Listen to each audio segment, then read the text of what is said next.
اهلا بكم في الملكي مع مينا. لما اجي اعمل مقارنه قبل اللقاء نبتدي ما بين النادي الاهلي ونادي بيراميدز، هتلاقي ان البيراميدز بيلعب بواقعيه اكتر، بيلعب بتناسق اكتر، ما رماش كل الاوراق بتاعته. في توازن حتى ما بين خط الهجوم وخط الدفاع وخط الوسط، عامل تشكيله اعتقد انها مناسبه، وهيشوف اللقاء ماشي ازاي ويبتدي يسير اللقاء بناء على النتيجه. النادي الاهلي من وجهه نظري رمى كل الاوراق مره واحده، وخصوصا في خط الوسط وخط الهجوم، مخلي خط الوسط اقرب لفرقه بتهاجم اكتر على فرقه زي بيراميدز. لو دفعت كويس وعملت كاونتر اتاك هتأذيك بشكل كبير جدا.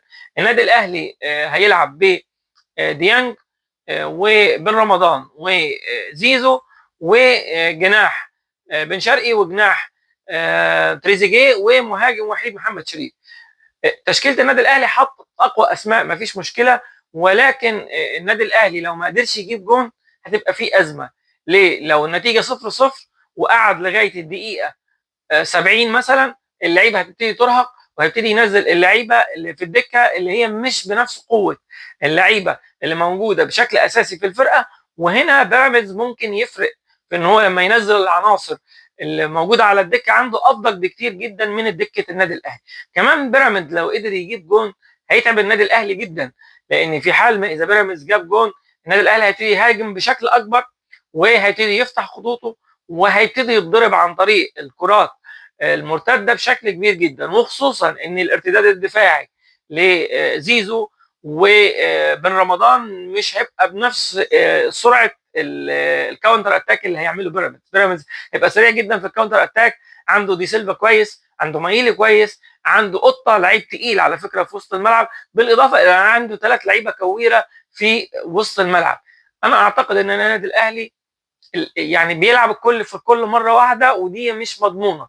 ممكن ينزل يجيب جون، وممكن كمان يقدر يجيب جون تاني لو مش السيناريو بالشكل ده وفتح اللقاء معاه. اوكي، الناس كلها هتسقف للمدير الفني للنادي الاهلي، وهيقولوا ان هو ابتدى بشكل صحيح، وان هو هاجم بالفرقه بتاعته بشكل كويس، وهيبتدوا يقولوا الكلام الشعري الجميل اللي هيتقال فيه. ولكن في حال ما اذا بيراميدز عرف يثبت او عرف يجيب جون، النادي الاهلي اعتقد هيتحط تحت ضغط كبير.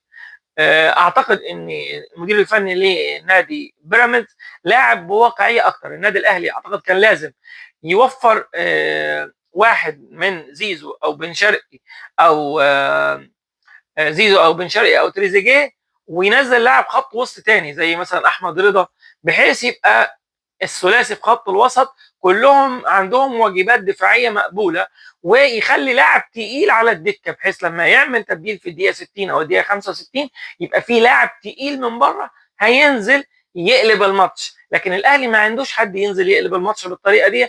اللي موجودين لعيبه كويسه على الدكه، ولكن مش بنفس قوه الموجودين. اعتقد ان بيراميدز هيبقى نصيبه افضل في اللقاء من النادي الاهلي، لان البدايه اعتقد لصالح بيراميدز اكتر. نتمنى نشوف مباراه كويسه. احنا كزملكاويه مستنيين نشوف نتيجه المعركه دي هتبقى عامله ازاي.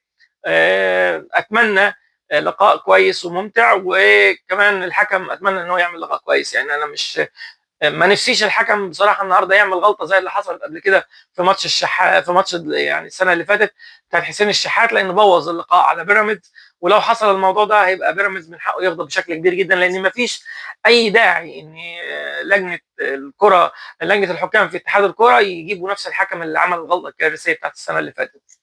اتمنى لقاء كويس للجمهور يتفرج على لقاء كويس، ونتمنى الزمالك باذن الله بكره يكسب ويستمر في الصداره. دمتم ملوك، شكرا جزيلا.